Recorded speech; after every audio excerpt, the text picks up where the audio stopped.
Hello viewers, আসসালামু আলাইকুম।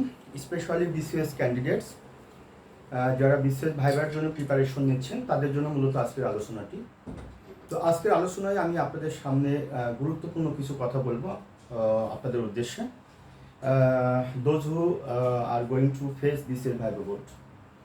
তো আজকের টপিকের মধ্যে থাকবে ইম্পর্টেন্স অফ ভাইবা, অর্থাৎ ভাইবার গুরুত্ব কী, ভাইবা বোর্ড অর্থাৎ বিসিএস এর ভাইবা বোর্ড কেমন হয়, কারা থাকেন সেখানে।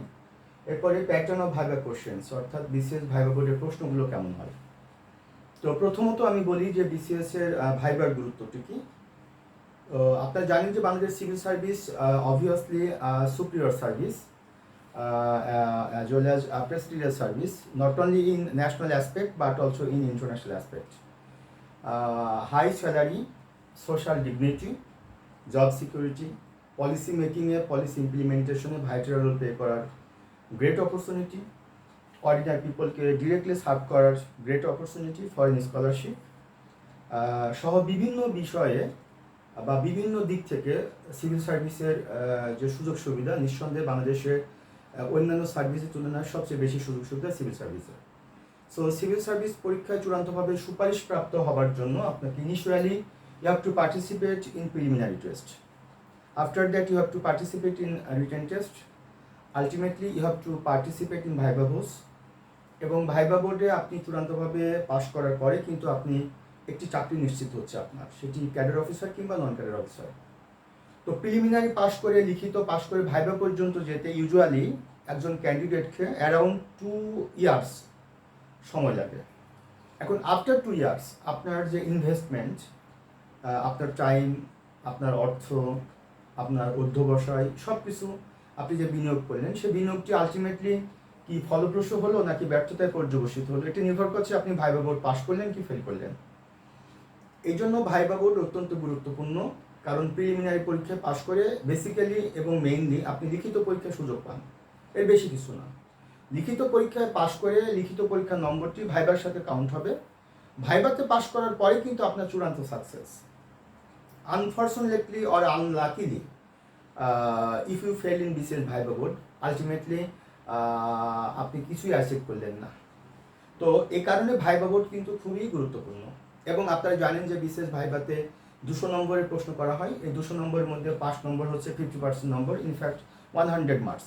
তো ভাইবা বোর্ডে যারা 100 মার্কস পেয়ে থাকেন কিংবা 50% নম্বর পান, আলটিমেটলি তারা বিসিএস ভাইবা বোর্ডে পাশ করেন বা ভাইবাতে পাশ করেন। এরপরে আপনি ক্যাডার অফিসার হবেন কি নন ক্যাডার অফিসার হবেন, এটি নির্ভর করবে আপনার লিখিত এবং ভাইবার নম্বর পেয়ে আপনার স্কোর কত, আপনার মেরিট পজিশন কত, ক্যাডার পোস্ট সংখ্যক কত, এটির উপর নির্ভর করছে আপনি ক্যাডার অফিসার কিংবা নন ক্যাডার চাকরি পাচ্ছেন। তাহলে ভাইবার গুরুত্বটি কি, ভাইবাতে যদি আপনি পাস করেন তাহলে আপনি ক্যাডার কিংবা নন ক্যাডার যে কোনো একটি জব পাচ্ছেন। ভাইবাতে পাস করতে হলে আপনাকে 50% নম্বর পাওয়া লাগবে। আর ভাইবাতে যদি আপনি আনফর্চুনেটলি ফেল করেন, অর্থাৎ 50% অর্থাৎ 100 এর নিচে নম্বর পান, তাহলে আপনি নো জব, সেটি ক্যাডার কিংবা নন ক্যাডার। 35th বিসিএস থেকে অলমোস্ট বিসিএস ভাইবা বোর্ড যারা পাস করছে তারা প্রত্যেকেই কিন্তু ক্যাডার কিংবা নন ক্যাডার একটি চাকরি নিশ্চিত হচ্ছে। সো বিসিএস এ 200 নম্বর প্রিলিমিনারি পরীক্ষা, 900 নম্বর লিখিত পরীক্ষা এবং 200 নম্বর ভাইবা, এই যে মোট 1300 নম্বরের একটা বড় একটা জার্নি। হ্যাঁ, এই বড় জার্নিতে আপনি শেষ অবধি যদি আপনি পাস করেন তাহলে কিন্তু আপনি আলটিমেটলি সাকসেসফুল হচ্ছেন। কিন্তু শেষ ধাপটিতে যদি আপনি ফেল করেন আনলাকিলি, সেক্ষেত্রে আপনার আলটিমেটলি কোনো সাকসেস হচ্ছে না। সো আই থিঙ্ক বিসিএস এর 3টি স্টেপ, প্রিলিমিনারি, লিখিত এবং ভাইবা, এর মধ্যে ভাইবাটা very very important. So I think BCS ভাইবার জন্য আপনার প্রিপারেশনটি সর্বোচ্চ লেভেলে হওয়া উচিত। In fact you should give priority to BCS viva.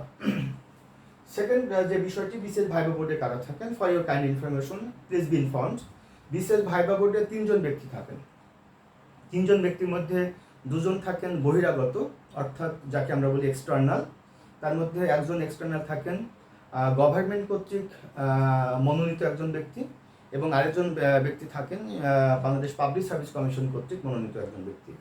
2 John external যারা আসেন তারা ন্যূনতম সরকারের জয়েন্ট সেক্রেটারি, অর্থাৎ যুগ্ম সচিব। ন্যূনতম তারা যুগ্ম সচিব পদমর্যাদার কর্মকর্তা এবং তদূর্ধ্ব। আর বিসিএস ভাইবা বোর্ডে যিনি বোর্ড চেয়ারম্যান হিসেবে দায়িত্ব পালন করেন তিনি হচ্ছেন বাংলাদেশ পাবলিক সার্ভিস কমিশনের মাননীয় চেয়ারম্যান কিংবা বিজ্ঞ সদস্য। বাংলাদেশ পাবলিক সার্ভিস কমিশনের মাননীয় চেয়ারম্যান কিংবা বিজ্ঞ সদস্যের নেতৃত্বে দুজন এক্সটার্নালের উপস্থিতিতে আপনাকে বিশেষ ভাইবা বোর্ড ফেস করতে হবে। তাহলে বিশেষ ভাইবা বোর্ডে 3 জন ব্যক্তি থাকেন। একজন এক্সটার্নাল গভর্নমেন্ট কর্তৃক অর্থাৎ Government of the People's Republic of Bangladesh কর্তৃক মনোনীত ব্যক্তি, আরেকজন এক্সটার্নাল হচ্ছেন বাংলাদেশ পাবলিক সার্ভিস কমিশন কর্তৃক মনোনীত ব্যক্তি, আর টোটাল বোর্ডটি যার নেতৃত্বে পরিচালিত হয় তিনি হচ্ছেন বাংলাদেশ পাবলিক সার্ভিস কমিশনের মাননীয় চেয়ারম্যান কিংবা বিজ্ঞ সদস্য নেতৃত্বে। আর ক্যান্ডিডেটকে ভাইবা বোর্ড ফেস করতে হয়। 3 জন ব্যক্তির সামনে আপনাকে উপস্থাপন করতে হয় নিজেকে। তো নিজে কি উপস্থাপন করবেন আপনি ভাইবা বোর্ডে, নিজেকে আপনি কি উপস্থাপনটি করবেন? ইনফ্যাক্ট আপনার বিশেষ ভাইবা বোর্ডে আপনার প্রশ্নের প্যাটার্নগুলো কেমন হবে দেখুন। For your kind information I would like to inform that I faced 4 times বিশেষ ভাইবা বোর্ড। আমি 4 বার বিশেষ ভাইবা বোর্ড ফেস করছি। So from my practical experience I would like to inform you that this type of questions you may be asked in বিশেষ viva board. In fact previous বিসিএসে এই ধরনের প্রশ্নগুলো আপনাকে করা হয়েছে এই ধরনের টপিকগুলো থেকে। তাহলে বিশেষ ভাইবা বোর্ডের প্রশ্নের প্যাটার্ন কেমন হয়ে থাকে বা কোন কোন টপিক থেকে বিশেষ ভাইবা বোর্ডের প্রশ্নটি করা হয়? নাম্বার 1 হচ্ছে অ্যাবাউট ইউর সেলফ, অর্থাৎ আপনার সম্পর্কে ডিটেলস। আপনার সম্পর্কে ডিটেলস জানতে হবে। ডিটেলস মিন আপনার ডেট অফ বার্থ, আপনার জন্মদিন কবে। This type of questions I was asked in 29 BCS viva board. আপনার জন্মদিন কবে, ওই দিনটি ইন্টারন্যাশনালি কিংবা ন্যাশনালি কোনো গুরুত্বপূর্ণ ঘটনার সাথে সম্পৃক্ত কিনা, যদি থাকে টেল অ্যাবাউট দ্যাট, সেটি সম্পর্কে আপনি বলেন। এরপরে হচ্ছে যে আপনার ইউনিভার্সিটি, আপনার পড়াশোনার সাবজেক্ট, আপনার হোম ডিস্ট্রিক্ট, আপনার উপজেলা, সেখানকার গুরুত্বপূর্ণ বিখ্যাত ব্যক্তিবর্গ, কুখ্যাত ব্যক্তিবর্গ, মুক্তিযুদ্ধ কোনো গুরুত্বপূর্ণ ব্যক্তিবর্গের মধ্যে মুক্তিযোদ্ধা ছিলেন আছেন কিনা, সেক্টর কমান্ডার ছিলেন কিনা আছেন কিনা, কিংবা আপনার কোনো কুখ্যাত রাজকার আছেন কিনা, সেখানকার মন্ত্রী এমপি সম্পর্কে, নদ নদী সম্পর্কে গুরুত্বপূর্ণ ব্যক্তিবর্গ এর মধ্যে পড়ে।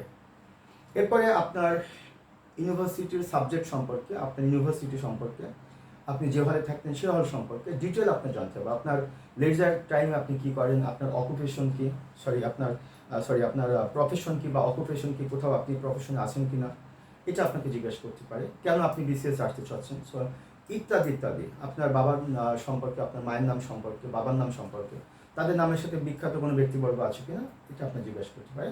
সো অ্যাবাউট ইউর সেলফ, এটি হচ্ছে আপনার বিসিএসের জন্য একটি গুরুত্বপূর্ণ অধ্যায়।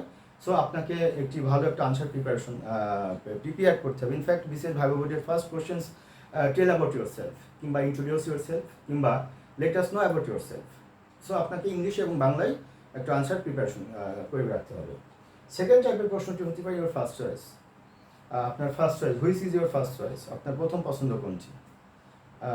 Why are you interested in this service?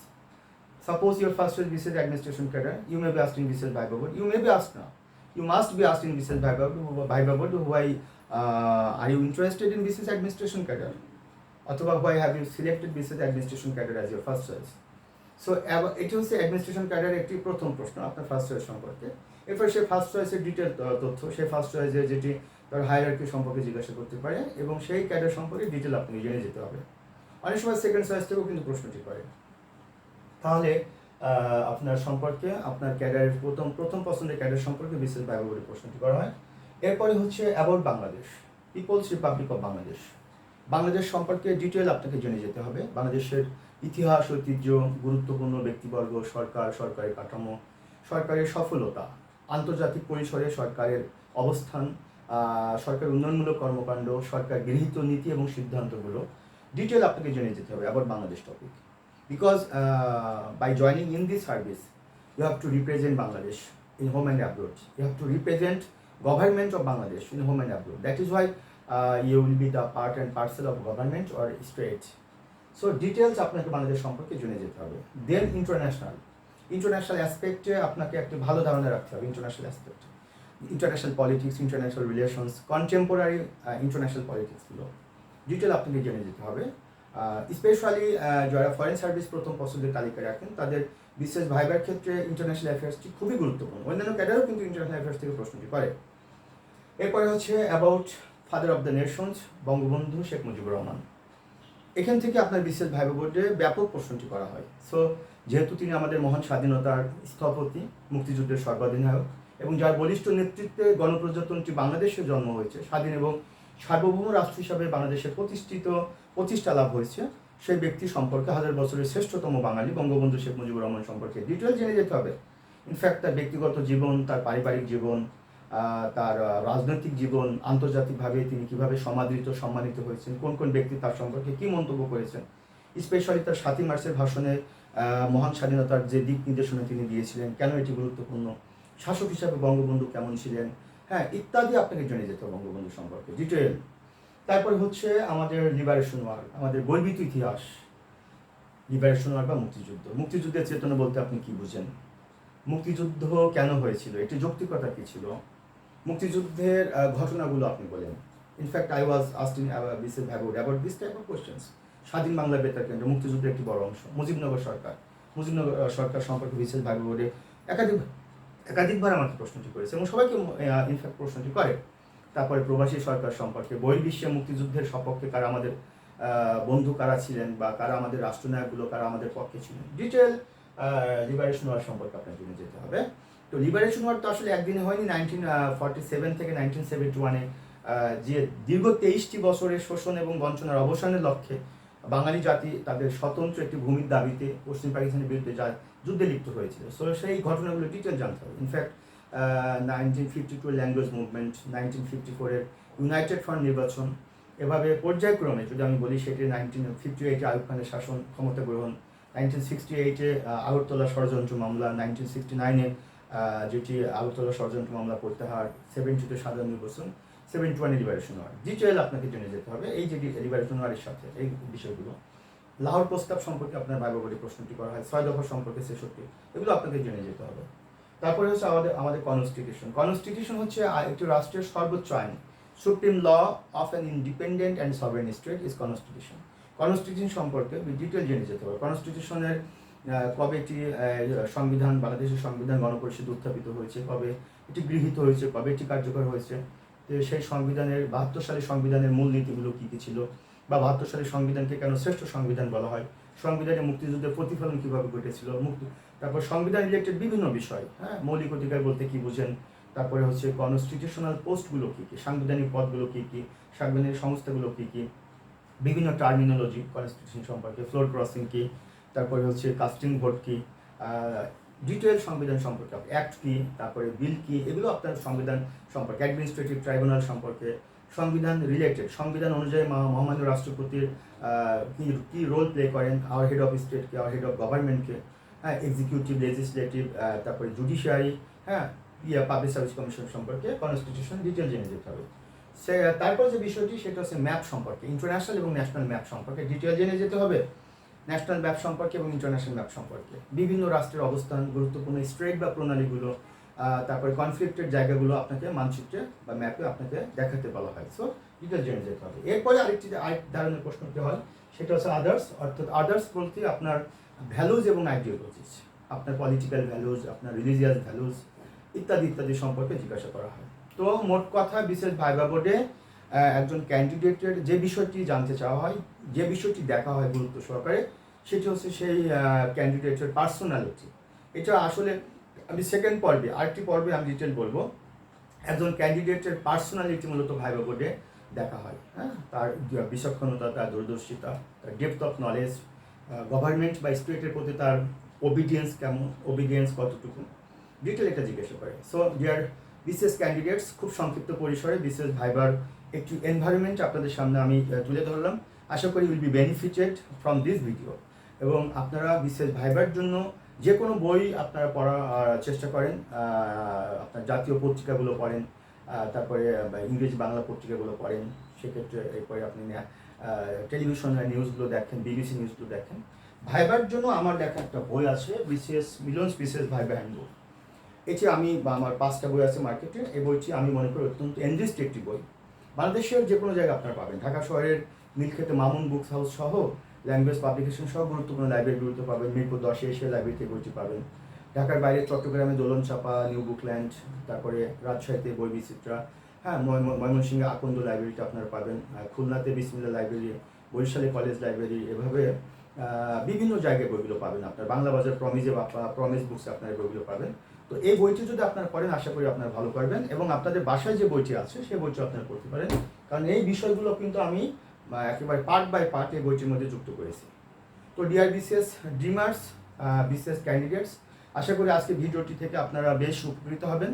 আপনাদের কন্টিনিউয়াস সাকসেস সবসময় কামনা করি। All the best always. No more today, দেখা হবে আবার পরবর্তী ভিডিওতে। সে পর্যন্ত সবাই সুস্থ থাকবেন। আসসালামু আলাইকুম।